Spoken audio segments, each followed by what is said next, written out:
Again, the next one is Bible, ecology, and caring, sustaining nature.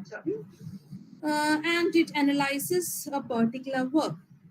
And so that is also again comes under ecology and sustainable development. Third one, constructing social identities of interstate women laborers in Kerala, pandemic and SDG. That also, where can we position it when we look at this? Where can we position it? We can position it somewhere here, like it can be in a way connected to marginalized communities or safe and healthy work atmosphere, and what happens when when a crisis like COVID comes in there. So what is important is, so all these themes are related, all these themes are related to sustainable development, but the thing that is lacking is how do you connect it to sustainable development goals. And again, another paper, eco-feminist reading, okay, then narrating resistance, okay, then the issue of gender, then some learning the global way, again about education, then talking about cultural memory. So everything is related to SDG. So what you can do is,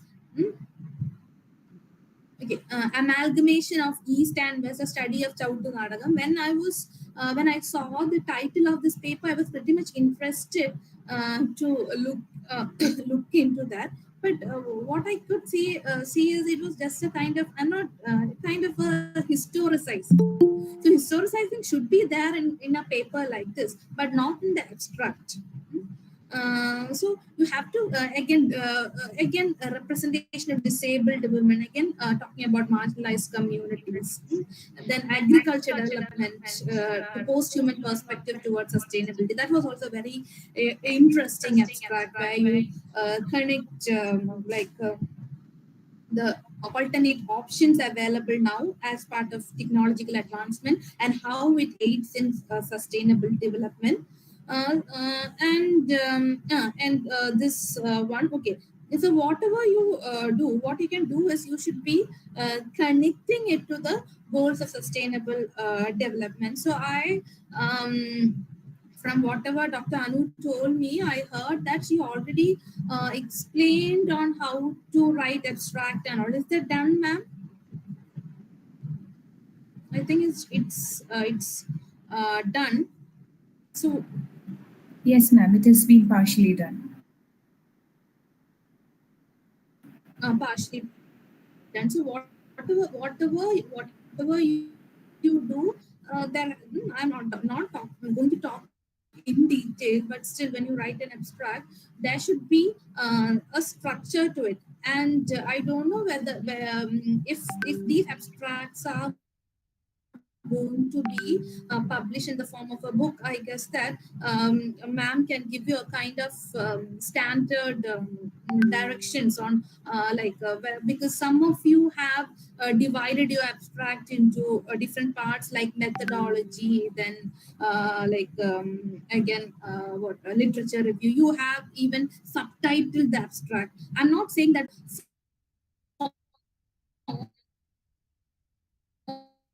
form of writing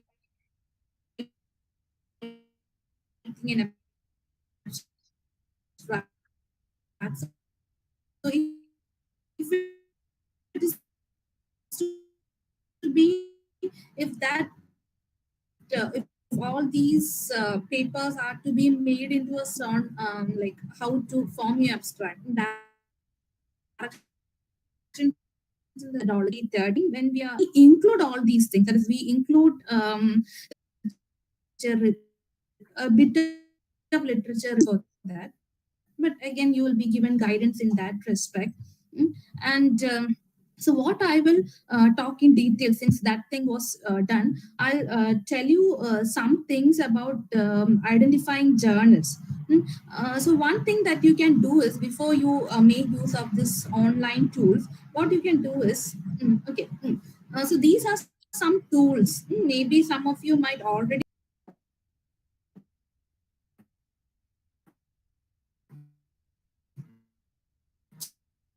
keyword, like the entire view, but read the paper again, that I'll tell. So these are certain tools, that is manuscript matcher, sage path, then journal guide, then springer journal suggestor, elsevier journals finder. So if you just look at this the repository of scopus, etc., there are endless number of journals, so it would be very difficult, either scopus or UGC or whatever are those platforms. You'll find endless number of journals. So what you can do is, you can take a screenshot of this. You can use these online tools. Some of these online tools may ask for a free registration. It's all free. You can log in with your, you can register with your mail IDs, and you use these tools. So I can show you a screen. So this is yes, this is manuscript matcher. This is manuscript matcher site. Just Google a manuscript matcher, and then you will get a page of Web of Science. I hope it is visible. Is that visible? This page? Yes, ma'am, it is visible. Okay, so you'll get a page of Web of Science, and here, as you can see, there are different options. So you have to click on this match manuscript. You have to click on match manuscript, not search journals or anything, but match manuscripts. So when you click on match manuscript, they might ask you to log in. For to sign in. If you don't have a login ID, you have mail ID, and you will have a column like this, where you can paste your title and abstract. Find journals here, you will get a number of journals. And again, you have something called Sage Path. Sage Path, it's sponsored by Sage Publishing. There also, if you just Google Sage Path, you will be taken to this page, wherein you just have similar tabulations. You can give manuscript title and keywords. So what happens is, Sage gives you access to Sage displays. This platform displays all the journals published by Sage for free. Otherwise, you'll have to pay something, but this is also worth, because now you get to get a good list of Sage journals from this the Sage Publishing. Again, another thing is, this is very good journal guide. mm, you can just Google journal guide. So as when I'm working on films and all, journal guide gives me a number abstract, then give a rough search. Then this is another online tool where you can give your paper title and your abstract. And the thing is, after you find out this journal, after you find out this journals, but out of experience, I believe that every day is a learning. Is a day for learning. So out of experience, what I have found is, when you might have a paper with you, or an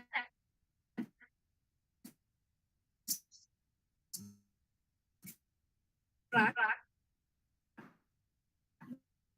with you. So when you have an abstract with you, you can use all these online advantage of using these tools is that whenever you get the journal names, in most cases, what they do is they'll also give you the journal acceptance rate, whether it is 20% or 50%, and also the processing time to some extent. So you can, that may not be available in the journal homepage. That may not be available in the journal homepage, but these online tools will give you a rough idea about how much time will take it will be taken for processing and things like that.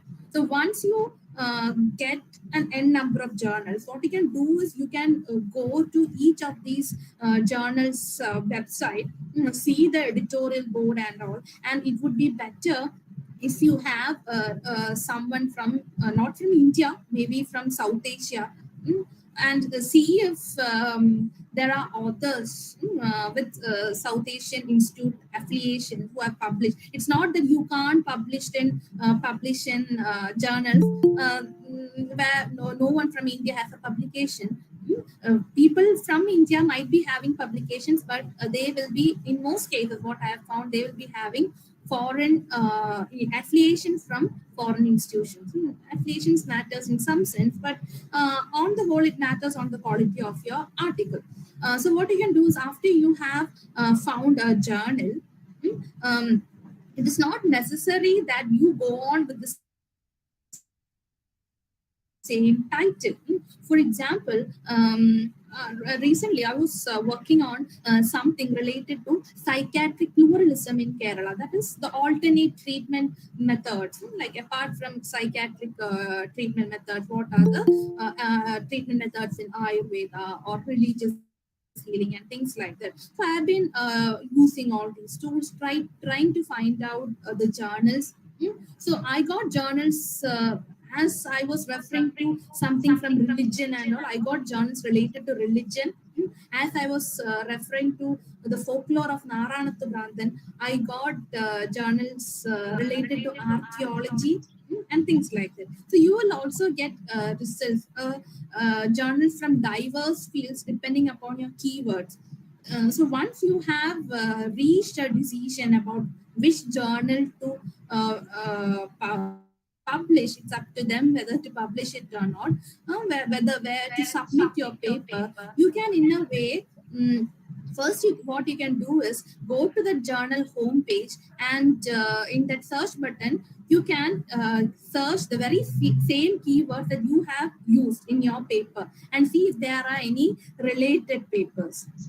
And if there are any related papers, I would suggest to, even though if you have not read it, even though you have drafted the entire paper is with you, but you haven't seen this particular paper that was published in the journal that you have selected, I would suggest you to go to that particular paper, read it, and even if it doesn't have any direct connection with what you have written, at least try to grab some idea from there. Try to incorporate it in your paper and put it as a reference. That in a way will be advanced. That in a way will help you to publish in that journal. That's a kind of trick with which people do. Even if it's not directly related, you can do things like that, and you can change or adjust your titles and etc. The matter would be the same. Adjust your titles, etc. In accordance with the journal title and the journal scope and aims and what have already been published in that journal. So what and another way, another benefit of including these papers, the ideas from these papers in your article is that if you're writing a cover letter and all, so most of the good journals, they have this online submission system, and they'll ask you to write cover letters and all. So in that you can mention that I already know that this work has been published in your journal, but there is something that is with me that is not in this particular work. So you can highlight that. So there is a greater probability of your paper being accepted in that particular journal. So I hope that this presentation has been beneficial to you in some sense. So I didn't talk much in detail about abstract preparation and all, because that was discussed in regarding this presentation, or in particular about your papers. You can contact me, and I'll try to answer you as far as I know, try to help you. Okay, thank you.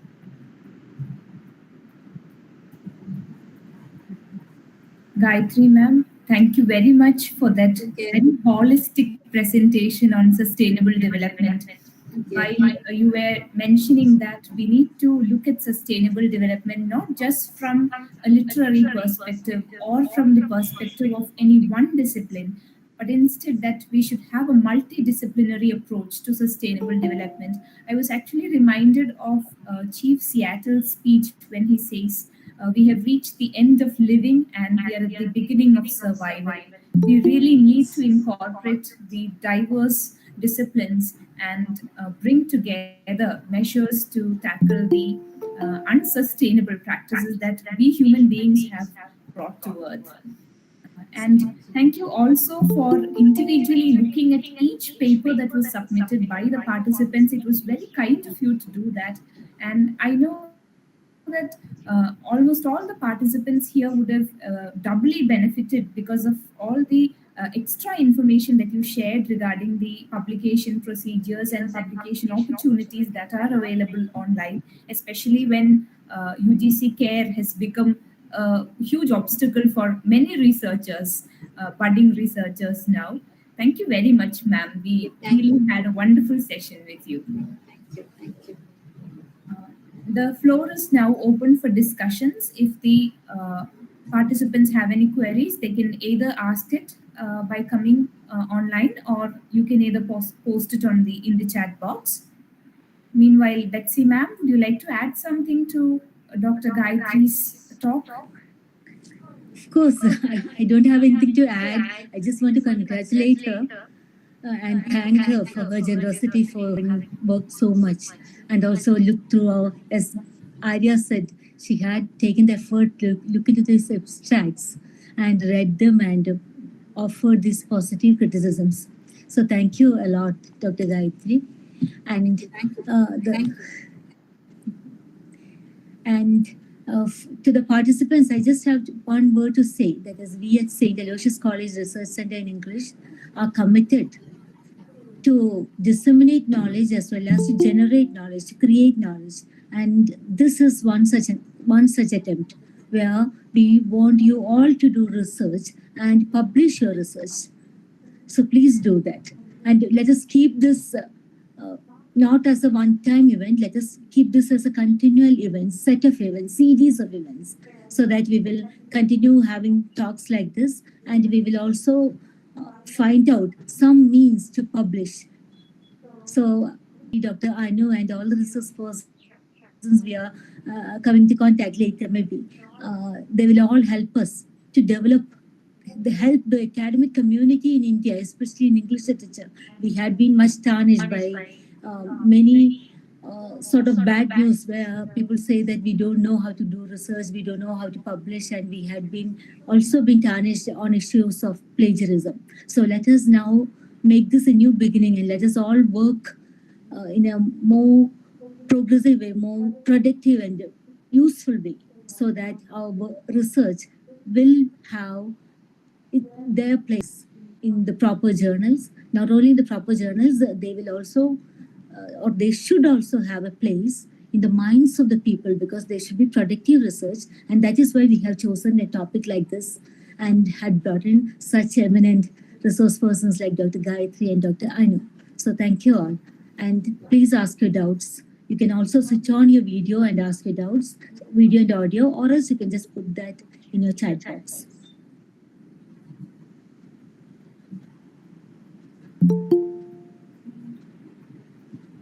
Ma'am, I cannot find any questions in the chat box, but there are a lot of positive comments. People have said that you've provided them with very practical tips, and it was a wonderful session. It was wonderful listening Thank to you for you. And so many have told about how the online tools that you provided at the end were very beneficial to them. happy to hear that. I cannot find any questions as such. Maybe because your presentation was very clear.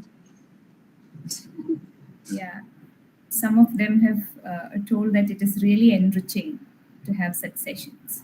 So I'm so happy to be here, and happy to hear that something you have got something from what I spoke. We are all budding researchers. I don't want to be tagged as an eminent researcher or something, but still. Okay, thank you for this opportunity. Thank you, ma'am. It was a pleasure to have you here. Thank you so much. Thank you, Betsy, ma'am, for the invitation. Thank you. Thanks a lot. And now we'll move on to the next session then with a great bunch of thankfulness to Dr. Gayatri. Okay, thank you so much.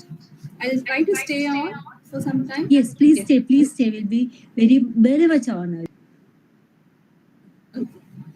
Thank you, ma'am. We are moving on to the next session of the day 2 of our national level workshop. The next presenter is Miss Anita Jose, research alumni of St. Aloysius College, Thrissur. She is presently faculty in the Department of English, St. Saviour's College, Alua. Anita will be talking about the sub-themes of the ISBN book that is intended to be published based on the participants' papers that have been submitted.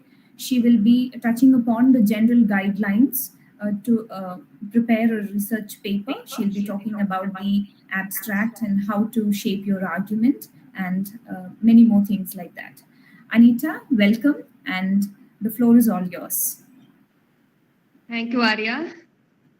And at the outset, I would like to just say that this would be a very brief session because the resource persons, both the resource persons, Dr. Gayatri as well as yesterday's lecture given by Dr. Anu, both of them, they've delivered a very extensive guidelines. They've put forth very good points and guidelines and methodology regarding preparing a research article, a research paper, etc., and also the ways in which you can publish your articles in very reputed international platforms. So I would like to just touch upon a few points that they have already mentioned. And apart from that, I would like to discuss some general aspects to be kept in mind by the selected authors and also the other participants who are interested in submitting their research articles regarding the book to be published, the ISBN book, which is an initiative of the Research and PG Department of English of St. Aloysius College. So I would like to just mention a few aspects, general aspects regarding the ISBN book that we are about to publish soon. So the peer review committee has identified 4 key areas, 4 subcategories or 4 key areas under which the selected research papers and articles could be categorized. So first of the subcategories identified, it pertains to the ramifications of sustainable development within the ecological sphere. Secondly, the associations between sustainable ethos and gender concerns. Thirdly, the reflections on sustainability in relation to societal structures, which include the domains of education, issues pertaining to class, caste, race, ethnicity, migration, etc. And finally, the representation of sustainable development in popular culture, such as the representations in literary works, films, theater, other visual arts, and also folk and cultural art forms. So articles that focus both on literary and non-fictional themes are invited to be published in the book. But the participants are requested to conform to certain literary theoretical tools pertaining to the subcategories that I just mentioned now. So you may draw ideas from eco-criticism, gender studies, structuralism and post-structuralism, cultural studies, and associated fields that complement the central theme of the book, which is a theme of this particular national workshop, and that is pursuing sustainable development through literary tools. So we hope that the participants interested in submitting their articles before the deadline that's mentioned would ensure that their papers fall under one of the subcategories mentioned.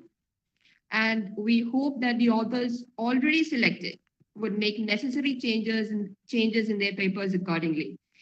We also request you to pay due attention to the aspects already discussed by the resource persons yesterday and today, especially with regard to the writing of an abstract, which should ideally be concise, coherent, and should clearly state the objectives of your paper in about 100 to 150 words. The inclusion of keywords just after the abstract, that is about 5 to 6 keywords that directly deal with the focus of your paper. The framing of a clear argument and research objective that should be incorporated in the initial sections of your paper, that is the introduction of your paper, and ideally in the first 2 paragraphs of your research article that you would be submitting or you have already submitted. Developing a well-structured introduction, body, and conclusion where you may restrict yourself to one topic in each of the paragraphs that you include in your paper, such that it enables a continuous and logical flow of ideas from one paragraph to the next, and would also not veer away from the major concerns of your paper. Also, using a well defined theoretical framework pertaining to the ideas, the subcategories that we tend to or we look forward to including or incorporating in the book that I had already explicated before. And so that you would be able to make use of these literary theoretical frameworks to explicate your objectives and substantiate your arguments. And finally, the concluding paragraph that foregrounds the findings of your research paper. So these were the aspects that were already dealt with by Dr. Anu and Dr. Gayatri. So they've already mentioned in detail about the aspects that you have to pay attention to. I was just touching upon briefly on those aspects that they mentioned so that you would take care when you are submitting your papers and also when you are revising or modifying the papers that you have already submitted. Now, we would also like you to just humbly remind you regarding the adherence to the current MLA style of citation, which would be detailed, which would be detailed by Ms. Arya MP in the coming lecture. The selected authors will be intimated regarding the further course of action, such as the time period for revision, the submission of revised articles, etc., via email. And now, without much delay, let's move on to the lecture by Ms. Arya MP on citation using MLA style. Ms. Arya, let me just give a formal introduction to her. She is an assistant professor in the Department of English at St. Joseph's College in Alakuda. She is also a research alumna of St. Aloysius College, Thrissur. So, Ms. Arya, let me cordially welcome you to deliver your lecture on MLA style formatting, especially in text citations, end-text citations, etc., so that it will be helpful for the participants who are planning to submit their articles and also to the selected authors who are planning to revise or modify their articles. Over to you, Arya.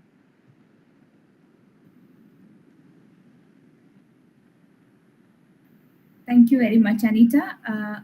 Is my screen visible? Yes, Arya, it's visible. Okay. Good afternoon, everyone. I will be briefly touching upon how to cite your sources using the Modern Language Association or MLA format, 9th edition, which was released in 2021.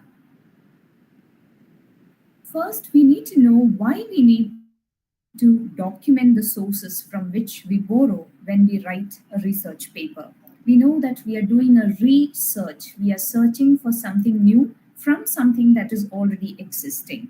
So it is mandatory that we say no to plagiarism, and there are certain benefits which are part of documenting our sources, which includes better comprehension of our research paper and a verifiable means for the future researchers to fall back to so that they can trace the line of inquiry if they are interested in the topic of our research paper. And finally, documenting the sources in a proper manner also accounts for academic integrity of each researcher. Certain points that we need to remember when we cite our sources is about what to cite. We know we should necessarily cite the primary sources. If you're working on a film, or if you're working on a novel, or if you're working on an advertisement, you need to cite that particular source or sources. And the secondary sources, which obviously will form the theoretical background and the literature review of the paper that we are writing. We need to cite both the print as well as the electronic sources from which we borrow when we write. Certain rules of citation that we should remember, especially when we are doing our publication in the MLA format, is to follow the alphabetical order. That is A, B, C, D. That order should be followed in the works cited list. Secondly, the second line of each work that is cited should be indented by 0.5 inches. I will show you an example. And another important point that you should remember is to continue the page numbers from the main text. For instance, if your article is from page number 1 to 4, your work cited will be on page number 5. And we know this is about MLA formatting. This is an example. The portion that I have highlighted using the yellow marker is not part of the work cited. It is just for you to understand what kind of text is being cited. The first one is a film, then you have an article from an online database, then you have a book, an edited book, a translated book, others are films and books. Here you can see, if you look at the alphabetical order, you can see Agam is with A, B, C, H, C, O, C, R, D, K, M, P, Y. It follows the alphabetical order. And in the second work that is cited, Albert Bandura's article, here you can see that the second line is indented by 0.5 inches, which would make it look better. This is according to the MLA format, and we also know that MLA is not the only format. There is the Harvard style, there's the Chicago style, there's the APA format, and a lot of other formats as well. But in humanities discipline, we usually follow the MLA format, and that is expected for the book that we publish with the ISBN. Now, I'm just touching upon how we should format the works cited list in MLA, a paper that follows MLA. We initially talked about how all the sources that we borrow or we use inside the main text should be cited in the works cited list, which appears at the end of the paper. There are the second point, the works cited is made of a template of core elements. This is something that I have used from the MLA 9th edition book. They say about the factors that are normally present in a work that is being cited. It is not necessary that all these 9 core elements should be present. It is possible that some of them may be present, some of them may not be available, some of them may be absent. So first, I have also given an example. Here you can see in the different color in the right side, that is an example. First, a work cited will have an author. We can see here the author is Nadine Dolby.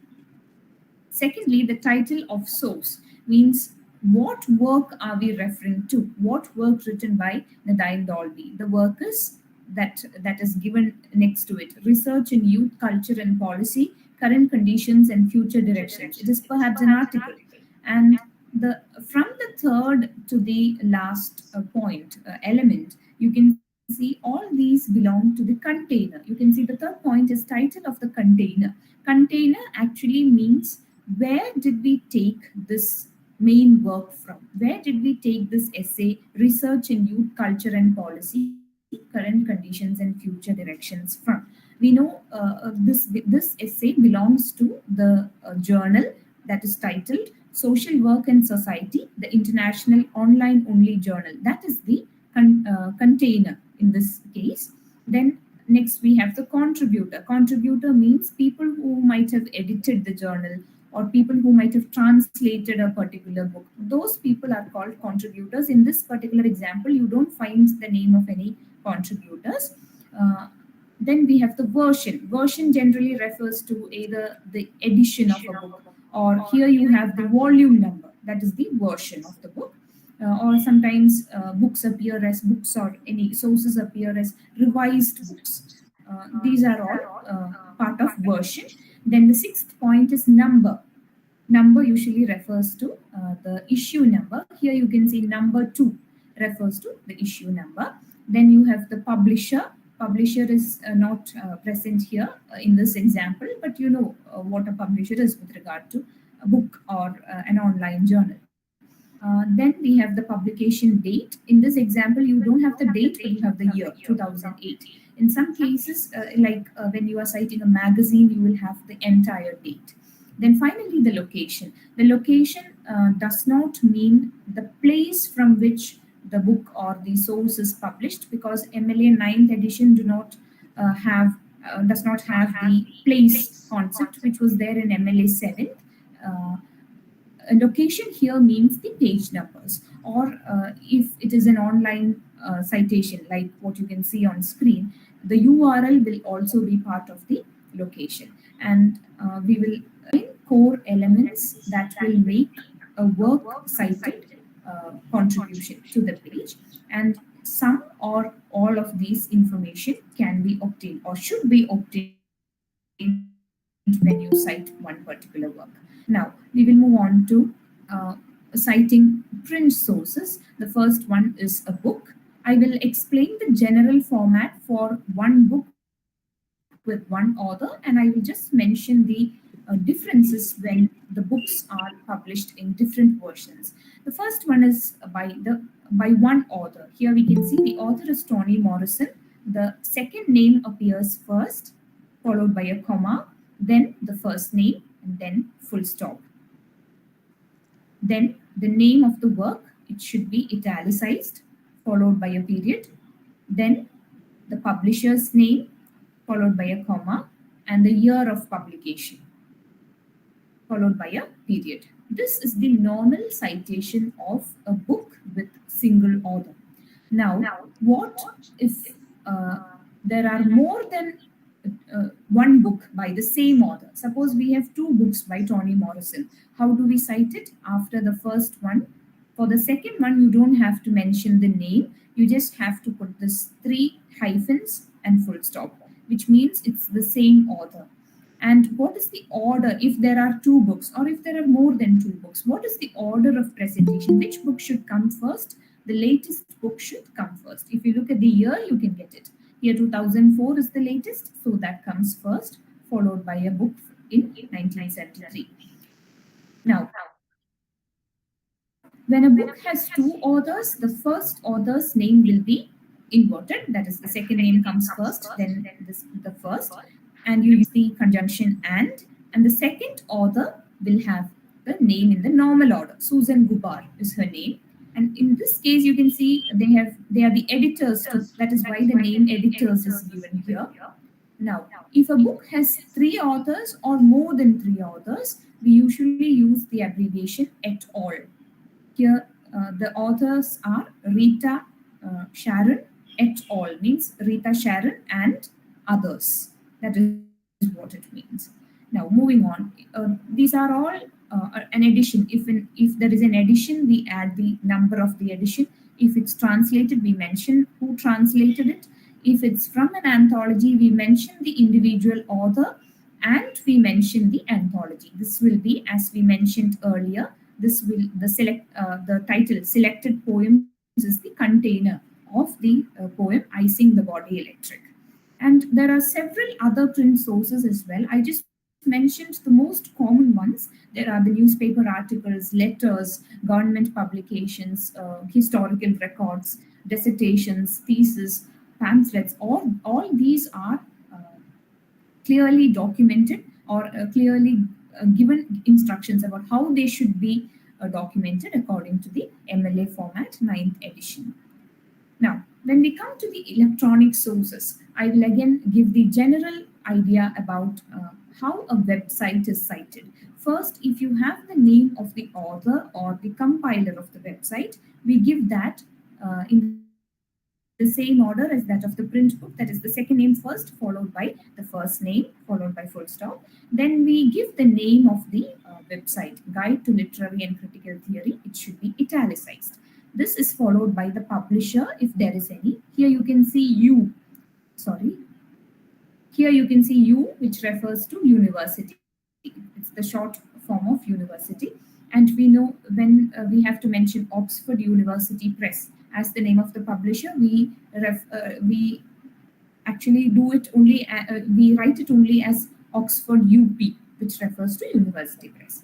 Then here you have the date on which this website was uploaded, or when the latest updation came to the website, the date, and look at the peculiar month. November is NOV. Almost all the months will have abbreviated versions when we use it in the MLA format, followed by the URL. And finally, if it is an electronic source, we always give the date on which we accessed the website. Uh, then we have a page on the website. If a page is to be cited, we give the author of the page and the name of the page. If it is an ebook, we need to mention that it is an ebook. Other points are the same. Then if it is an article in a web magazine, we should first cite the author of the article, then the title of the article. If it is an article, you can put it in inverted commas, like poems, short stories. All these have inverted commas within which the title is enclosed. And then we have the anthology or the magazine section of the websites, the URL and the access date. Then, if it is an online scholarly journal, we should remember to first cite the author, the article's name, the journal's name, which will be followed by volume number, issue number, year, the page numbers in which we have this particular article, and the URL and the access date. If again, a little more extended version is when you find an article in a scholarly journal that is part of an online database. Then, after mentioning all these ideas that we mentioned earlier, you should again give the name of the database. Here it is ProQuest, and also the DOI number, which authenticates it. Now, these are the format for an image, photograph, or sculpture. The name of the author or the artist, the name of the artifact, the year in which it is produced, created, the place where it is stored, and the URL, and finally the access date. If it's a film, you give the name of the film, director's name, producing company, and finally the year. In the case of a film, please remember that if you are focusing on the performance of any particular actor in your research paper, you can also give, after directed by, give the name of the director, then you can give an addition like performances by the name of the actors. That is possible only if you require. In MLA 8th edition, we need to mention the performances of all artists. Not all artists or all the relevant artists, but here it is only an option. Only if you need to cite it, or if you're mentioning this particular actor in your paper, you need to add it in your film citation. Then, if you have watched the film from an online streaming device service like Netflix or Amazon, you can add that. There is different citation for that. And then finally, you can see how to cite a YouTube video. All these are only, I should say, tip of the iceberg. There are a number of sources that are outside of what I presented. I know that. But since we have a lack of time, I presented only the major or the very common sources that we find. Now, I just want to touch upon the in-text citation as well. That is, when you write your research paper, if you want to add a quotation or if you want to add an idea from another author, how do you incorporate it as part of your text? The first case is when you make the author's name as part of the text, but you retain the quotation as such. Here you can see Wordsworth is the author. Wordsworth stated that romantic poetry was marked by a spontaneous overflow of powerful feelings, and you have the page number, only the page number in the brackets. Whereas in a quotation, you can find here there is no mention of Wordsworth outside the brackets. See, romantic poetry is characterized by the spontaneous overflow of powerful feelings. If the author is not mentioned as part of your text, you need to mention him or her as part of the brackets. Here you have Wordsworth 263. Now, you can also paraphrase what another author has said. Here, Wordsworth extensively explored the role of emotion in the creative process. In this example, you don't have the quotation as such, spontaneous overflow of powerful feelings. That is not present, but it is being paraphrased. So you have only the page number here, since the author's name is already mentioned here. Now, these are all instances when this particular quotation is being used in the text, inside the text, not as part of work cited. Now, in the work cited, how will this particular work be cited? It will be cited as Wordsworth, comma, William, full stop, Lyrical Ballads, which is the name of the text, publisher, Oxford UP, comma, the year of publication, 1967. I hope you have understood.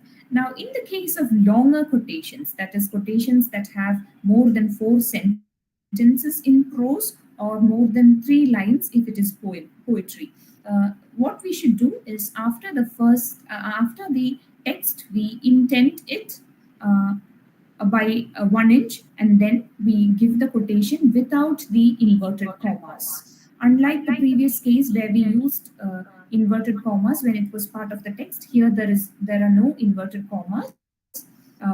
When the quotation ends, you have the name of the author and the page number. Now, when do we use ellipsis? Suppose we do not want to quote 8 lines that are appearing together. We need to, if you want to remove a few lines from between the text, we use ellipsis. Here you can see in an essay on urban legends, Jan Harold Runbond, is the author, notes that some individuals make a point of learning every recent rumor or tale. This is followed by an ellipsis, which means some of the text has been omitted. And then it follows whatever is required follows. And in a short time, a lively exchange of details occurs and the page number is given. And please remember that when we use ellipsis, it is always a space after the word, a space, period, space, period, space, period. Again, there are 3 periods and spaces in between and before and after. Please remember to use the ellipsis in this manner. The number of dots should not increase or decrease. That will spoil the meaning of ellipsis. These are some things about in-text citations. So I'm sure that you must have got certain ideas about the things that we should follow when or the fonts, and you already know that you have to use Times New Roman font with 12 point, and there should be double spacing. These are some of the very commonly known information, and it is very probable that when you do your work cited, there is high chance that we go wrong. Even the commas and the other punctuation marks are very important. So I hope you have got at least a superficial idea about MLA formatting. You will be notified about all the people who are publishing will be notified about the further progress of the publication procedures through email. So thank you. Thank you, Arya, for that precise and very profound discussion on the in-text citations, MLA style formatting, general aspects to be kept in mind, etc. Thank you, Arya. And Betsy, ma'am? Yes. Now, thanks a lot, Arya and Anita. They have done the work behind the organizing of this too, and thanks to Arati too, and the research scholars, the academicians, the students, all who have assembled here. A very big thank you.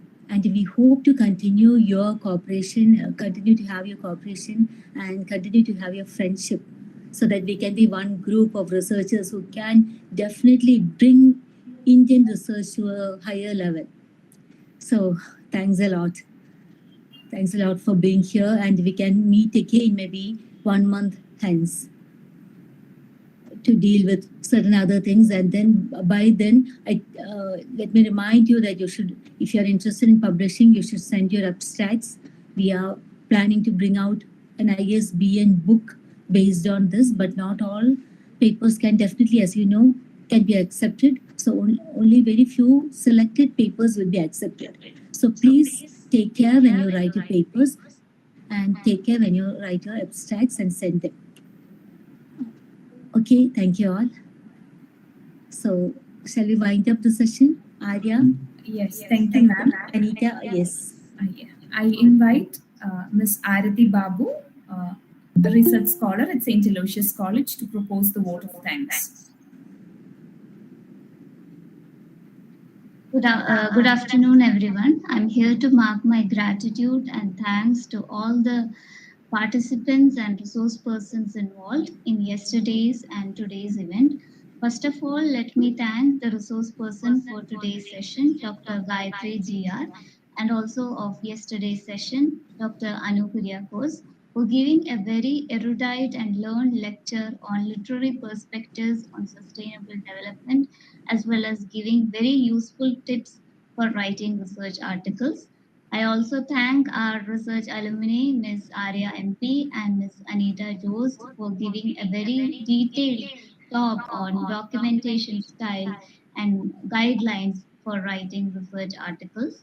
On behalf of the Research and PG Department of English, St. Aloysius College, I thank all the research persons involved in this endeavor.